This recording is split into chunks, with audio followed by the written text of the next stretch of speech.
nasa critical na sitwasyon daw po si Kuya Caps. So ito po yung picture ni Kuya Caps mga kaidol, tingnan nyo. Ito po yung picture na isang patunay na andun siya sa hospital. Sinin po ito ng kanyang asawa. Ito po, tingnan nyo po mga kaidol. Ayan po. Tingnan nyo po yung kalagayan ni Kuya Caps. Hindi po masyadong niya.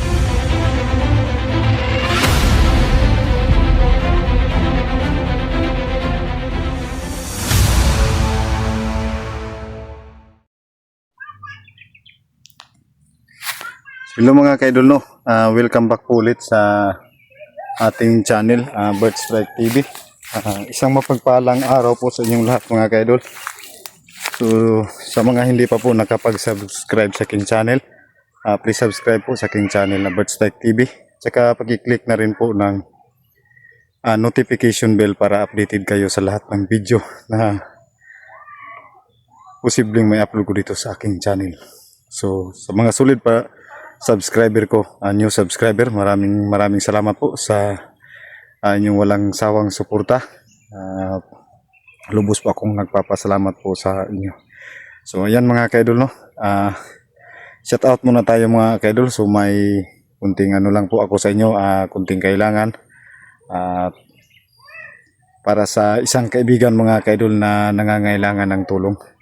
So ayan, bago po tayo simula mga kaidol, no? So shout out nga pala kay kay Edna Vargas, kay Nit Prado, kay Lorna Villa Gonzalo, kay Chuna Unik, kay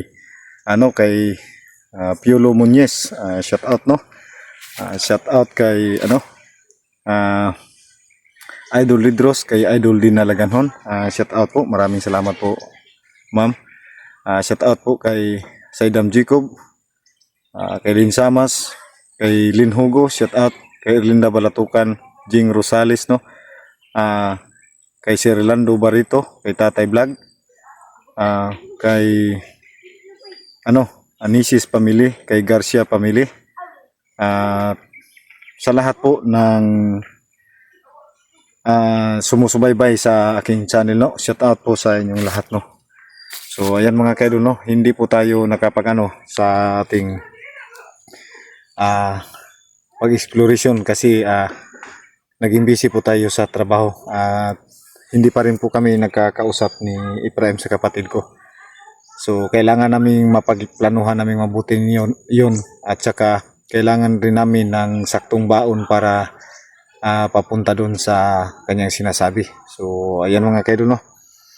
At ngayon mga kaidol, ulitin ko, isang mapagpalang araw po sa lahat ng nakasubaybay sa akin, Luzon, Visayas, Mindanao. So ngayon mga kaidol, no?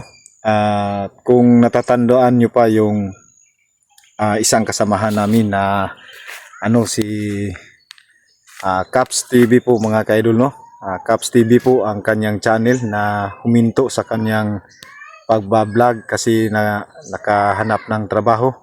So huminto si Kuya Caps sa kanyang pagbablog mga kaidol, no? At namumuhay ng tahimik at nagtrabaho po kasi yung trabaho po namin ay sobrang napakadelikado at saka hindi napapayag yung asawa niya sa pagbalik sa explore. So ayan, nagtrabaho si Kuya Caps mga kaidol, no? So sa ngayon mga kaidol, siguro mabibigla po kayo ngayon kasi hindi na po namin babanggit yung pangalan ni Kuya Caps o kay Caps TV kasi po ayaw naming malaman ng mga kalaban na siya po ay nagtatrabaho na po, no? So ayan mga kaidol, no? So ngayon lang po mga kaidol, no, nabigla po ako mga kaidol at nanginginig rin po yung katawan ko mga kaidol, no? Yung mga kamay ko sa nabasa ko pong chat po sa kanyang asawa. Nakita ko rin po yung post.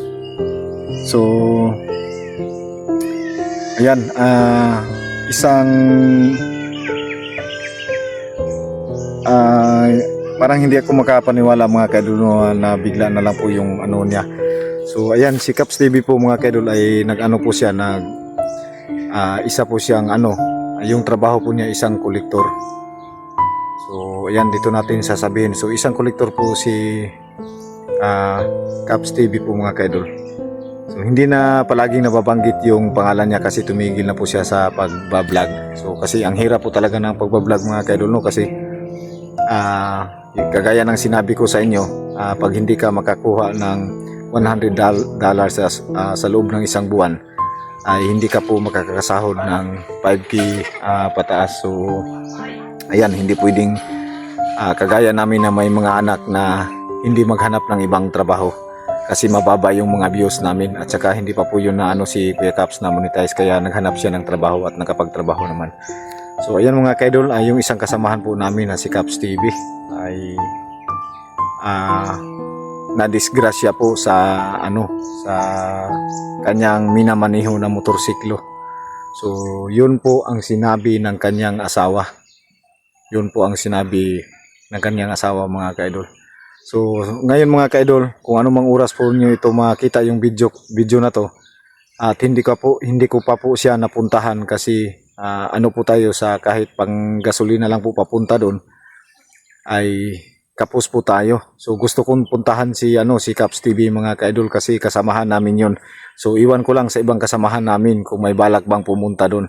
So ako gusto kong makapunta doon kay Kuya Caps. Gusto kong makita siya mismo personal kasi bilang isang kaibigan at bilang isang kasamahan at bilang isang tao, bilang isang kaibigan, si Kuya Caps mga kaidol ay isang rin po, isang sa akin lang po isang tunay na kaibigan, Caps TV. So madalang lang po kami nakikita kasi nabibisi po siya sa kanyang trabaho, pero isang mabubuting tao po si Caps TV, si Kuya Caps. So ngayon mga kaidol, hindi alam po ng mga ibang subscriber namin, sa mga nakapanood sa aking mga video. So ngayon mga kaidol, hindi ko po ugali na manghingi po sa inyo kasi alam ko po na kayo po ay nangangailangan ng financial o pera mga kaidol. Pero sana po mga kaidol, maintindihan niyo po yung sitwasyon ko ngayon mga kaidol kasi nahihiya po yung asawa niya at hindi na po makaano si Kuya Cap sa kanyang sitwasyon ngayon kasi ang sabi po ng kanyang asawa, andun po raw siya sa nasa critical na sitwasyon daw po si Kuya Caps. So ito po yung picture ni Kuya Caps mga kaidol, tingnan nyo. Ito po yung picture na isang patunay na andun siya sa hospital. Sinin po ito ng kanyang asawa. Ito po, tingnan nyo po mga kaidol. Ayan po. Tingnan nyo po yung kalagayan ni Kuya Caps. Hindi po masyadong yung mukha niya kasi sinin lang, hindi po pwedeng makapasok andun sa parang andun na po sa ICU si Kuya Caps. So tingnan nyo mga kaidol. So sa ngayon mga kaidol, no, itong video na ito mga kaidol, kagaya ng sinabi ko, hindi naman po ugali ko na maghihingi po sa inyo para sa financial na bahin, kasi po makakakain naman po ako sa aking trabaho kahit mura lang po yung sahod. So hindi makakain naman po ako. So ngayon mga kaidol, hindi ko alam kung mayroong magsabi na bakit mo pilitin na tumulong na wala ka naman. So naiintindihan ko yun mga kaidol. Ang sa akin lang ngayon mga kaidol, kung sino man po yung sa mga subscriber namin dyan, mga supporter namin dyan na medyo nakaluwag-luwag, ay hinihingi ko po sa inyo mga kaidol, sana po kahit kunti lang po yung maitulong nyo po sa kay Caps TV. So malaking bagay na po yun mga kaidol. Humihingi po talaga ako ng tulong po sa inyo para kay Caps TV. So asahan nyo po mga kaidol na kung meron mang magbibigay na tulong para kay Caps TV, asahan po ninyo na makakarating po yan sa kanya. Kasi pupuntahan ko po talaga si Kuya Caps TV mga kaidol, no? Kasi naano po talaga ako sa sitwasyon. Hindi po biro, ang sabi po ng kanyang asawa mga kaidol ay parang hindi na daw niya alam ang kanyang gagawin. So kawawa naman po si Kuya Caps. Hindi ko pa alam ang saktong detalye mga kaidol kung bakit o paano siya na disgrasya sa kanyang minamanehong motorsiklo. Kasi ang sabi po ng kanyang asawa talaga, critical daw yung kalagayan ngayon ni Kuya Caps. So kailangan po talaga ni Kuya Caps ngayon mga kaidol yung financial na bahin para magamit nila andun sa hospital. So ayan, yun lang po mga kaidol, no. Sana po kahit ano lang po sa subscriber ko ano lang po yun, sa yung subscriber ko po 4,000 plus, so kahit ano lang po, piso-piso. So malaking tulong na po yun. Ako po ay kinakapalan ko na po yung mukha ko dito para sa isang kaibigan. So hindi ko alam kung ano yung nasa isip nyo, anong sasabihin nyo sa akin. Pwede nyo namang sabihin na bakit mo ipipilit Bert kung wala ka naman. So kaya nga po mga kaidol, ginawa ko po itong video na to kasi wala akong sarili na maibigay kay Kuya Caps. Ito lang pong video ang pwede kong maibigay, maitulong sa kanya. Kung sakali mang may magbigay ay ihahatid ko talaga ito doon sa hospital. So ako po mismo magdala doon. So kung meron lang, pero kung wala talaga mga kaidol, kasi bukas ay balik naman po ako sa trabaho. So kahit ano lang po yung mga kaidol, kahit pangkain lang po ng kanyang asawa at saka yung mga ibang resita doon ay makakatulong na po yun. So ayan yung mga kaidol, no. Abangan nyo lang po yung mga kaidol yung susunod, kung sakali mang makapunta po tayo dito, kung sakali mang po may magbigay ay makakarating po talaga sa kanya. So gusto kong tumulong talaga kay Kuya Caps kahit sa ganito lang pong pamamaraan, kasi wala naman po akong cash na maibigay po sa kanya para sa kanyang kalagayan po mga kaidol, no. Kasi ulitin ko, critical po daw yung sitwasyon ngayon ni Kuya Caps. Sana po may maawa po kay Kuya Caps sa mga subscriber ko, no, mga followers ko. So bihira lang po itong mukha na ito mga kaidol na humihingi po sa inyo. Sa mga ganitong bagay lang po ako gumagawa ng ganito para matulungan ko yung kasamahan ko. Sana po maintindihan nyo po yung sitwasyon ko. Huwag niyo naman pong sabihin na ba't ka nagkaganyan, Bert. So ginagawa ko po itong mga kaidol hindi para sa sarili ko, kundi ginagawa ko po itong video na to na humihingi sa inyo para sa kaibigan ko. Hindi naman po pwede na si Kuya Caps yung gagawa ng video para humihingi sa inyo ng tulong financial para sa kanyang sarili.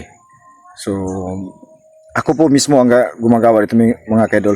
So tatanggapin ko kung ano man po yung sasabihin nyo sa akin o ano man po yung may comment nyo tungkol sa akin. Tatanggapin ko yun ng buong buo. Yung sa akin lang po ay makakatulong kahit sa ganito lang pong pamamaraan. So sana po kung may tumulong man, ilalagay ko lang po yung GCash number ko doon sa upload na to para ando na po makapasok at saka kung gusto niyo po akong kontakin, yung FB account ko po Bert Strike. So pwede niyo po akong i-add para makontak niyo po ako personal para po sa isang kaibigan na critical yung sitwasyon. So ayan lang po. God bless po sa inyong lahat. Sana po may tumulong, no, may mabubuting puso na tumulong kay Kuya Caps kahit kunti lang po may bigay ko sa kanya. Maraming salamat po. God bless po sa inyong lahat.